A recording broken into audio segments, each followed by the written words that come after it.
Un garçon interrompt le juge au tribunal et dit 2 mots. Le juge pâlit. L'air matinal était lourd de tension, tandis qu'Ethan Cole franchissait l'imposante entrée de marbre du palais de justice de Willowbrook. Le bâtiment le surplombait, imposant et indifférent à la fois par sa grandeur, telle une sentinelle froide veillant sur le fragile semblant de justice.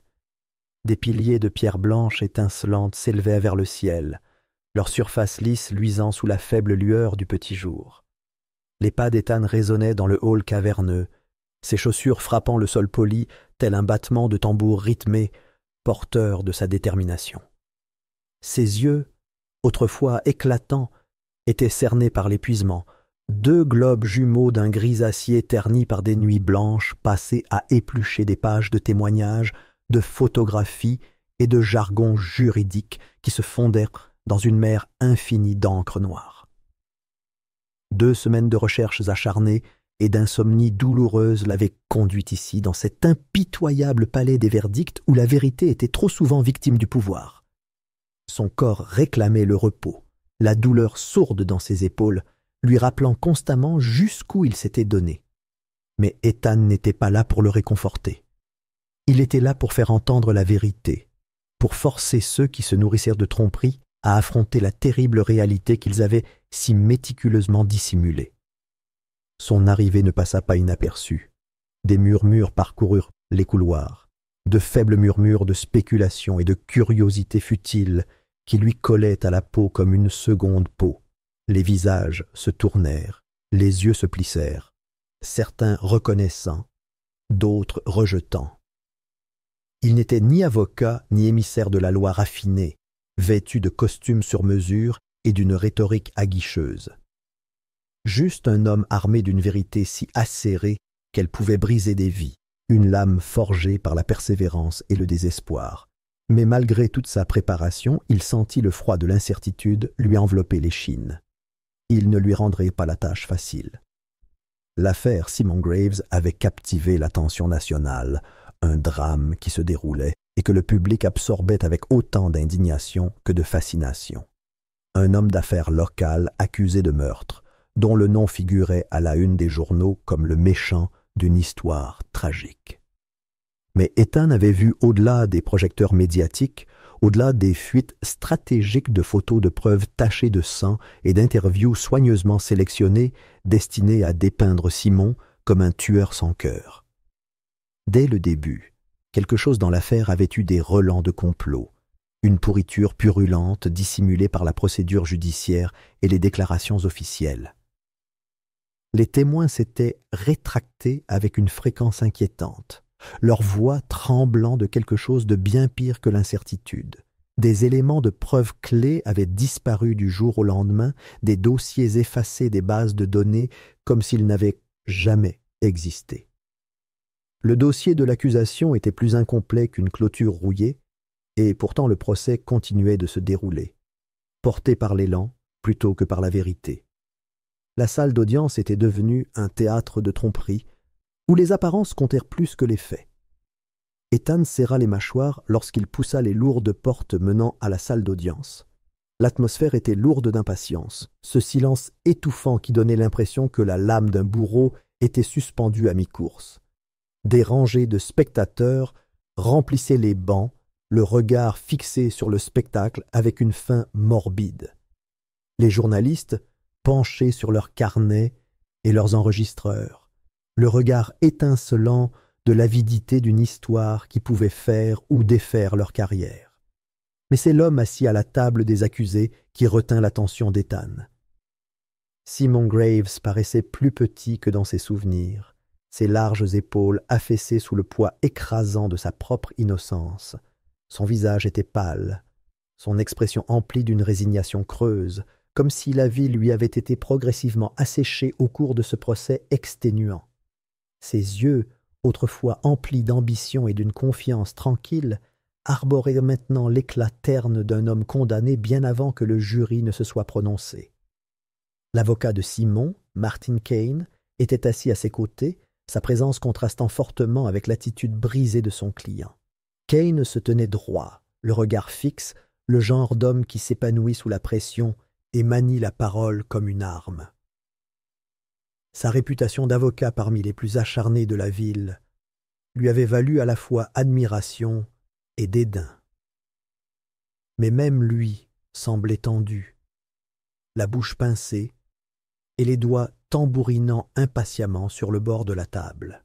Ethan savait que Kane se battait bec et ongles, ses arguments élaborés avec précision et livrés avec une force qui exigeait l'attention. Mais ce n'était pas suffisant. Pas contre les forces influentes qui conspiraient pour assurer la condamnation de Simon. Ethan savait pourquoi. Parce que l'homme qui présidait l'affaire, le juge Walter Sinclair, n'était pas l'homme d'intégrité qu'il prétendait être.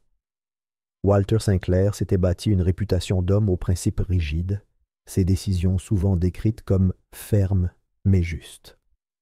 Aux yeux du public, il était un ardent défenseur de la justice, un homme dont la voix portait l'autorité de la loi elle-même. Mais Ethan avait découvert les failles cachées sous la façade policée du juge, des murmures d'alliance, des liens obscurs le reliant à ceux-là même qui prospéraient grâce à un système judiciaire défaillant. Des hauts fonctionnaires et des politiciens avides de pouvoir, des hommes dont la réputation dépendait autant de la condamnation de Simon que de l'ascension continue de Sinclair dans la hiérarchie juridique. L'impartialité du juge n'était qu'un masque fragile, tendu sur l'ambition et la cupidité.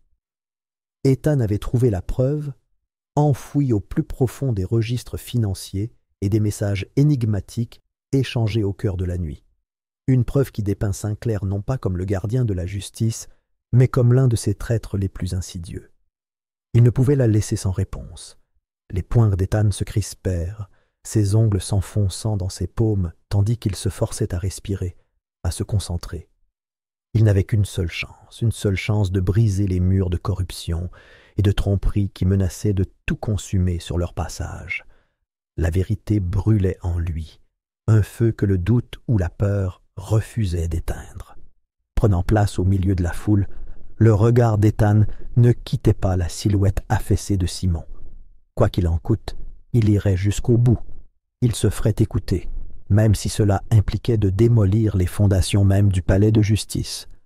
Alors que le procès s'éternisait, la corruption ancrée dans le système se révélait de manière subtile mais indéniable, un poison s'infiltrant par les fissures des murs du tribunal. Les témoins appelés à la barre oubliaient opportunément des détails ou déformèrent leurs propos en contradictions complexes, leurs témoignages étant dépouillés de la conviction qu'ils portaient autrefois.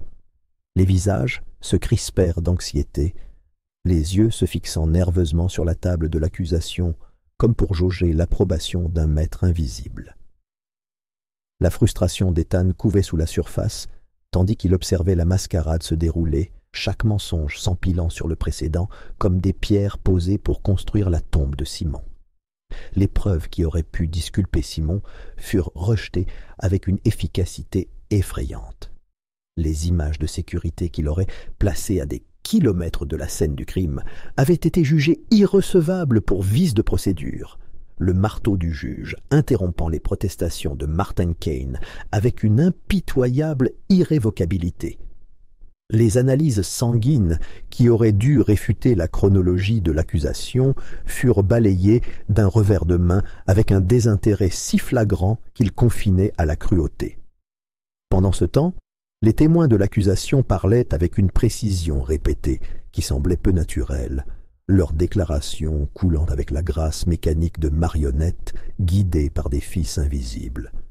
Martin Kane se battit vaillamment, sa voix s'élevant d'un ton sec et autoritaire qui résonna contre le bois poli et le marbre de la salle d'audience comme l'acier sur la pierre. Mais chaque objection, aussi justifiée fût-elle, fut rejetée par le juge Sinclair. La voix de l'homme portait le poids de l'autorité, mais elle était creuse, une neutralité forcée qu'Ethan reconnut comme bien plus dangereuse qu'une simple partialité. C'était la voix d'un homme qui avait déjà pris sa décision, son verdict scellé avant même le début du procès. Les poings d'Ethan se serrèrent, assis parmi les spectateurs, ses ongles s'enfonçant dans ses paumes, jusqu'à ce que la douleur aiguise sa concentration. Chaque détail qu'il observait, chaque signe d'encouragement subtil de l'accusation à leurs témoins coachés, alimentait sa fureur. Il sentait le regard du tribunal braqué sur lui. Leur regard critique transperçant son sang-froid comme des éclats de glace. Pour eux, il n'était qu'un spectateur parmi d'autres. Un visage anonyme, attiré par le spectacle d'une affaire retentissante. Il ne voyait pas la vérité bouillonner en lui, le feu de la connaissance qui menaçait de le consumer s'il n'agissait pas. Cela faisait 2 semaines qu'Ethan était tombé sur les documents qui avaient brisé l'illusion d'un procès équitable. Ce qui avait commencé comme une intuition née de nuits blanches et de questions sans réponse s'était transformé en une révélation si accablante qu'elle l'avait laissé sous le choc. Transactions immobilières, transferts financiers et communications cryptiques, il avait tout reconstitué avec le désespoir méticuleux d'un homme en train de se noyer, accroché à des morceaux de bois flottés. La conspiration remontait à une seule transaction, une lucrative transaction immobilière impliquant le sénateur Harris et l'inspecteur-chef Lowell.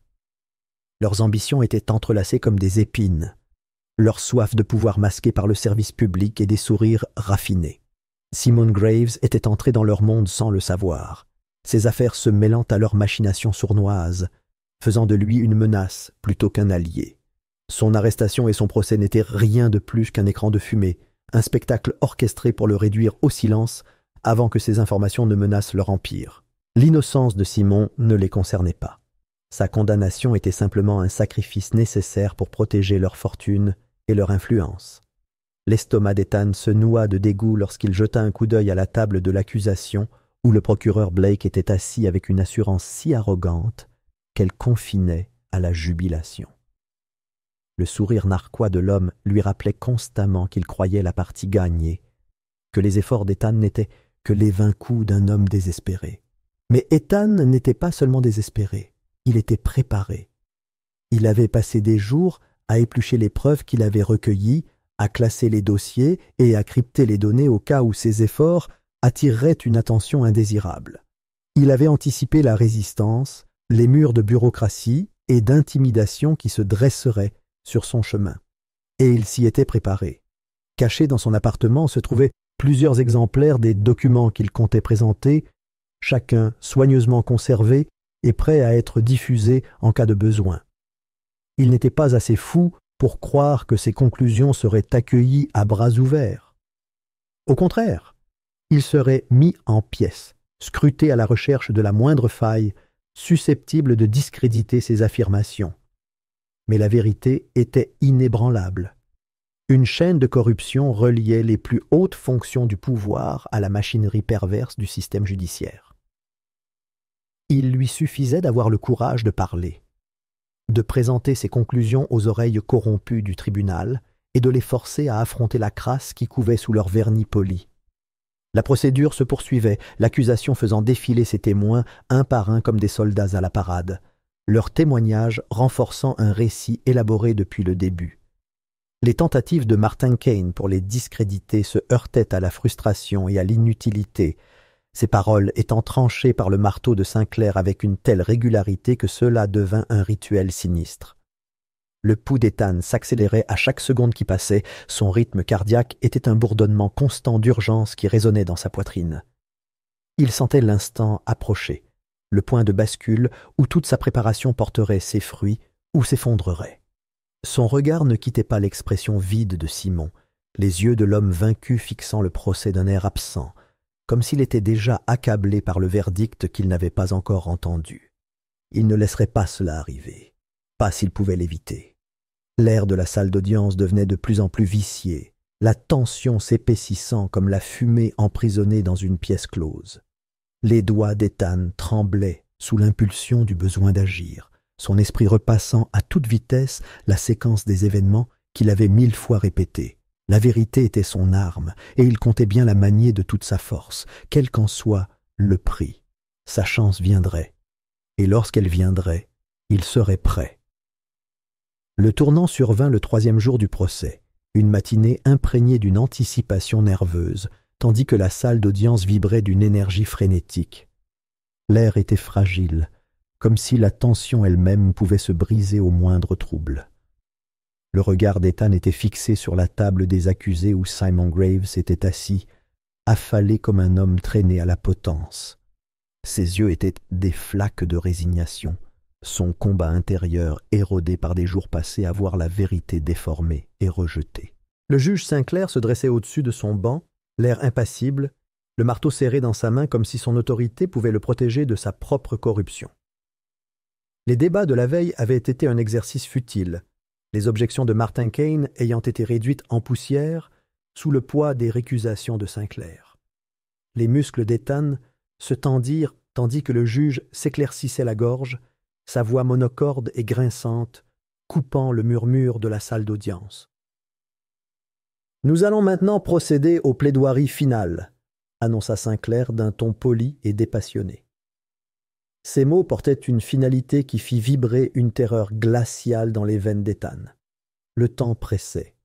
Mais soudain, comme appelé par une intervention divine, les lourdes portes en bois de la salle d'audience s'ouvrirent brusquement avec une violence qui surprit la foule. Les conversations s'interrompirent à mi-haleine, les têtes se retournant pour identifier la source du trouble. Un garçon, l'air débraillé et les vêtements froissés par le voyage, se tenait dans l'embrasure de la porte.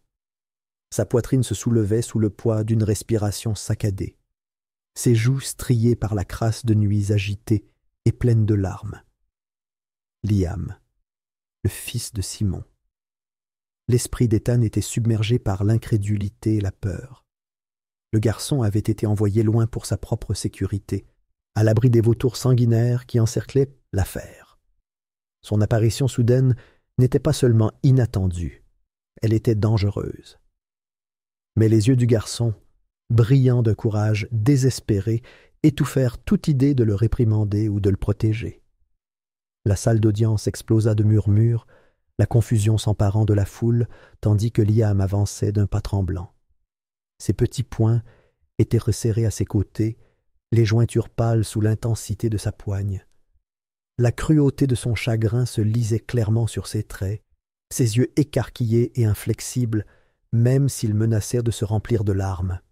Le marteau du juge Sinclair s'abattit dans un coup de tonnerre. À l'ordre! Qui a laissé cet enfant entrer ici? Sa voix tremblait, la colère qu'elle contenait étant exacerbée par quelque chose qu'Ethan ne parvenait pas à définir. Peur? Culpabilité? Quoi qu'il en soit, cela suscita une vague de détermination dans la poitrine d'Ethan. La voix de Liam brisa la discorde, ses mots tremblants, mais d'une force qui frappa la salle d'audience comme un coup de poing. « Arrête de mentir !» Le ton du garçon n'avait rien de la douceur enfantine qu'on pouvait attendre de son âge. Au contraire, il portait une pointe de désespoir, une vérité gravée en lui par la cruauté des circonstances. « Vous savez tous que mon père n'a rien fait. Vous mentez tous. » L'explosion réduisit tout le monde au silence. L'espace d'un instant, la salle d'audience fut un tableau d'incrédulité. Les journalistes se penchèrent en avant avec une intensité prédatrice, leurs stylos et leurs enregistreurs s'agitant pour capturer chaque détail. Martin Kane se leva à moitié de son siège, le visage partagé entre l'inquiétude pour la sécurité du garçon et la conscience que quelque chose d'extraordinaire se déroulait devant eux. Mais ce fut la réaction du juge Sinclair qui capta l'attention d'Ethan. Le teint du juge avait pris une teinte grisâtre, inquiétante, son masque d'autorité soigneusement construit s'effritant. Sa main tremblait légèrement à l'endroit où elle tenait le marteau, et son regard se porta vers la table de l'accusation avant de se tourner brusquement vers le garçon, comme s'il ne savait pas où diriger son indignation. La présence de Liam était une anomalie que Sinclair n'avait pas anticipée, une faille dans la façade bien construite du procès. Les paroles de l'enfant résonnèrent entre les murs, porteuses de la pureté d'une vérité non entachée de manœuvres juridiques ou d'objectifs politiques. C'était brut et sans filtre, le genre d'honnêteté qui faisait saigner dans une pièce conçue pour la dissimuler. Le pouls d'Ethan battait à tout rompre, tandis qu'il regardait le juge perdre son sang-froid. L'arrivée du garçon avait fait bouger quelque chose, une vulnérabilité que Sinclair avait travaillé sans relâche à dissimuler. C'était l'ouverture qu'Ethan attendait, le moment où la vérité pourrait enfin éclater. Mais cela ne durerait pas longtemps. Déjà, le visage de Sinclair se durcissait. sa voix retrouvant son autorité rigide, tandis qu'il s'apprêtait à écraser la perturbation avant qu'elle ne prenne racine. « Faites sortir cet enfant de la salle d'audience », ordonna Sinclair d'une voix teintée de panique, à peine déguisée en indignation. Son ordre poussa 2 huissiers à se mobiliser, leurs pas hésitants trahissant leur incertitude.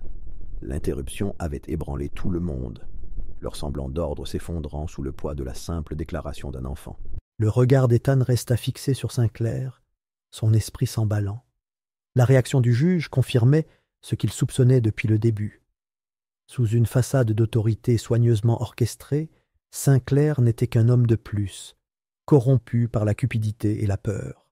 L'emportement de Liam avait atteint le cœur même de son insécurité, et Ethan comptait bien en tirer le meilleur parti. Mais Liam était sur le point d'être démis de ses fonctions, sa voix réduite au silence avant qu'elle ne puisse causer de dommages durables. Les poings d'Ethan se serrèrent, tandis qu'il prenait sa décision. Il se leva, attirant les regards vers lui tandis que les huissiers continuaient leur marche vers le garçon. Sa voix résonna, ferme et tranchante, la force de ses mots portant au-delà du chaos. « Si vous le mettez dehors, vous lui donnez raison. » La déclaration flottait dans l'air, sa vérité indéniable. Les huissiers s'immobilisèrent, leurs expressions partagées entre l'obéissance et le doute. Ethan sentait le poids de tous les regards dans la salle peser sur lui, mais il refusa de broncher. Le regard de Sinclair se fixa sur celui d'Ethan, la fureur du juge étant indéniable. Mais elle était désormais tempérée, atténuée par la prise de conscience lancinante que le contrôle de la salle d'audience lui échappait. Les paroles d'Ethan avaient fait mouche, attirant l'attention non seulement sur l'interruption du garçon, mais aussi sur la vérité enfouie sous le poids de la corruption. C'était le moment qu'Ethan attendait, le moment où ses découvertes, sa vérité, pourraient enfin percer les couches de tromperie et forcer le monde à voir ce qui avait été caché pendant bien trop longtemps. Il ne le laisserait pas passer. Ethan se prépara, sa détermination se transformant en une lame aiguisée par le désespoir et la détermination. Quoi qu'il advienne, il était prêt à l'affronter de front. Alors que les paroles de Liam résonnaient encore dans l'air, Ethan se releva, le corps tremblant sous l'énormité de ce qu'il s'apprêtait à faire. Avant que ce tribunal ne s'engage sur la voie d'une injustice irréparable, il devait présenter les preuves pour lesquelles il avait tout risqué. Sa voix perça le brouhaha, ferme et impérieuse, refusant de se laisser réduire au silence par le poids des regards corrompus braqués sur lui. Son regard croisa celui du juge Sinclair, dont le teint était devenu pâle, les mains crispées sur le marteau comme un noyé s'accrochant à du bois flotté. Les mots d'Ethan jaillirent d'un ton sec et inflexible, tandis qu'il déposait les documents devant le tribunal. Les documents détaillaient le véritable motif de l'accusation. Une transaction foncière d'une valeur stupéfiante, liée aux ambitions d'hommes qui maniaient le pouvoir comme une arme. Le sourire narquois et confiant du procureur Blake s'était transformé en panique brute, son regard se portant sur le sénateur Harris et l'inspecteur-chef Lowell, dont les expressions s'effondraient sous la lumière crue de l'exposition. La salle d'audience sombra dans le chaos, accusations et dénégations s'entrechoquant comme des épées. Mais la vérité d'Ethan avait été dite, son impact était irréversible. Le sang-froid du juge se brisa, son regard baissant comme si le poids de sa culpabilité pesait sur lui. Les jours qui suivirent furent un tourbillon de mensonges dévoilés et d'alliances démasquées. Simon fut enfin innocenté. Les fonctionnaires corrompus, ramenés à la lumière où leur influence s'étiola et s'éteignit. Tandis qu'Ethan regardait Simon embrasser son fils, ses larmes se mêlant à celles de son père, il ressentit la douleur sourde du triomphe. Pourtant, sous la surface, une certitude plus sombre flottait. Le combat était loin d'être terminé. Le système restait une bête en décomposition, et pour chaque victoire, d'autres batailles l'attendaient. Mais Ethan avait fait son choix, continuer à se battre, quel qu'en soit le prix. D'autres commencèrent à remarquer le changement. Les personnes assises dans la galerie échangèrent des regards méfiants, leur curiosité s'intensifiant en quelque chose de bien plus tangible. L'air était lourd de la question muette. Les paroles de Samuel étaient-elles plus qu'un simple défi? Sa présence était désormais pesante, un poids qui transcendait l'âge ou la réputation. L'expression du maire Calloway exprimait une terreur absolue. Ses doigts avaient cessé de tambouriner et agrippèrent son genou d'une main crispée. La sueur qui perlait autrefois sur son front perlait maintenant et dégoulinait sur son visage, ses yeux se fixant sur Grant comme en quête de réconfort. Pourtant, l'expression du commissaire était tout aussi compromise, sa mâchoire serrée si fort que les muscles de son cou tremblaient sous l'effort de retenue. Victor Roth, l'ombre du maire, se pencha pour murmurer quelque chose d'urgent à l'oreille de Calloway. Son propre sang-froid semblait intact, mais son regard trahissait une acuité qui suggérait un recalcul désespéré. La donne avait changé, et Roth évaluait déjà les dégâts, ses pensées tournant comme les rouages d'une machine conçue pour sauver le pouvoir même dans les circonstances les plus désespérées. Samuel ressentait leur désespoir, leur peur, mais il ne s'autorisait pas le luxe de la satisfaction. Il ne s'agissait pas de jubilation ni de vengeance mesquine, il s'agissait de vérité, de justice, d'une ville étranglée par la corruption depuis bien trop longtemps. Et même s'il lui fallait toutes ses forces, il y parviendrait. Le tribunal avait été le théâtre de leurs mensonges. Maintenant, il deviendrait le champ de bataille de la vérité, et Samuel Pierce comptait bien gagner. La révélation de Samuel avait été l'étincelle qui avait allumé un brasier, une vérité si puissante qu'elle avait déchiré les bas-fonds de la ville avec une fureur implacable. La presse, longtemps entravée par l'intimidation et la corruption, s'était emparée de ses paroles comme des loups affamés. Les comptes rendus de son discours inondaient les médias indépendants, leur ferveur n'étant pas freinée par la répression officielle. L'indignation publique s'amplifia, une vague de colère et de droiture déferla sur la ville avec une efficacité brutale. Les preuves méticuleusement rassemblées par Samuel parvinrent jusqu'aux enquêteurs, trop déçus par la corruption pour garder le silence. Un à un, les piliers de la tromperie s'effondrèrent. Des accusations furent portées contre Calloway, Grant et Holloway, leurs alliances se brisant sous le poids de preuves irréfutables. Ce fut une victoire creuse pour Samuel, son triomphe sur les puissants entaché par la question sans réponse qui le hantait à chaque instant. Où était Thomas? Pourtant, tandis que la machine judiciaire se mettait en marche, la détermination de Samuel ne fit que se renforcer. Son combat était loin d'être terminé. Ce qui avait commencé comme une recherche désespérée de son petit-fils s'était transformé en une croisade pour la vérité.